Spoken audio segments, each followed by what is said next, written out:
భారత వన్డే జట్టు పగ్గాలను యువ సంచలనం శుభ్మన్ గిల్ అందుకున్నాడు. ఆస్ట్రేలియాతో జరగబోయే వన్డే సిరీస్కు గిల్ను కెప్టెన్గా బీసీసీఐ సెలక్షన్ కమిటీ ఇటీవల ప్రకటించింది. ప్రస్తుత కెప్టెన్ రోహిత్ శర్మ ఆటగాడిగా మాత్రమే జట్టులో కొనసాగుతాడని స్పష్టం చేసింది.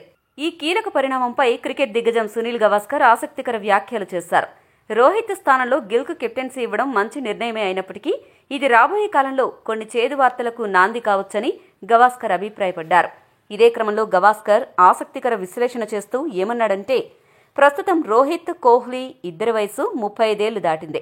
ఈ పరిస్థితుల్లో మరో 2 ఏళ్ల తర్వాత జరగబోయే ప్రపంచ కప్కు వాళ్ళ ఫిట్నెస్ ఎలా ఉంటుందో తెలియదు. అప్పుడు గనక రోహిత్ గాయపడితే అప్పటికప్పుడు కొత్త కెప్టెన్తో ప్రపంచ కప్ లాంటి పెద్ద టోర్నీ ఆడడం కష్టమవుతుంది.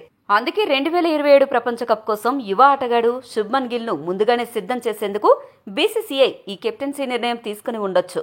ఇక ఇంటర్నేషనల్ క్యాలెండర్లో టీమిండియాకు రాబోయే 2 ఏళ్లలో వన్డేలు పెద్దగా లేవు. సంవత్సరానికి కేవలం 6 లేదా 7 వన్డేలు మాత్రమే ఆడితే రోహిత్, కోహ్లీ ప్రస్తుతం వన్డేలు మాత్రమే ఆడుతున్నారు.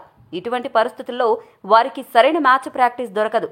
వరల్డ్ కప్ వంటి పెద్ద టోర్నమెంట్కు ఈ మాత్రం సన్నద్ధత సరిపోదు. రాబోయే 2 ఏళ్లకు వారు తమ ఫిట్నెస్, ఫామ్ పరంగా ఎలా సిద్ధంగా ఉంటారో బీసీసీఐకి చెప్పలేకపోతే అభిమానులు మరిన్ని షాకింగ్ వార్తలు వినాల్సి వస్తుంది. ఒకవేళ 2027 వన్డే ప్రపంచ కప్లో ఆడాలని వారు బలంగా భావిస్తే కేవలం అంతర్జాతీయ వన్డేల్లోనే కాకుండా దేశవాళీ క్రికెట్లోనూ ఈ ఇద్దరు సీనియర్ క్రికెటర్లు ఆడాలి. విజయ్ హజారే ట్రోఫీ వంటి టోర్నమెంట్లలో తప్పనిసరిగా పాల్గొనాలి. అప్పుడే సెలెక్టర్లకు వీరిద్దరిపై నమ్మకం ఉంటుంది. అదే సమయంలో 2027 ప్రపంచ కప్కు మంచి ఫామ్లో ఉండే అవకాశం ఉంది అని గవాస్కర్ నొక్కి చెప్పారు. మరి ఇద్దరు దిగ్గజ క్రికెటర్లు రాబోయే రోజుల్లో ఏం చేయబోతున్నారు, ఎలాంటి నిర్ణయాలు తీసుకోనున్నారో వేచి చూడాలి. ఈ వీడియో మీకు నచ్చినట్లయితే లైక్, షేర్, కామెంట్ చేయండి.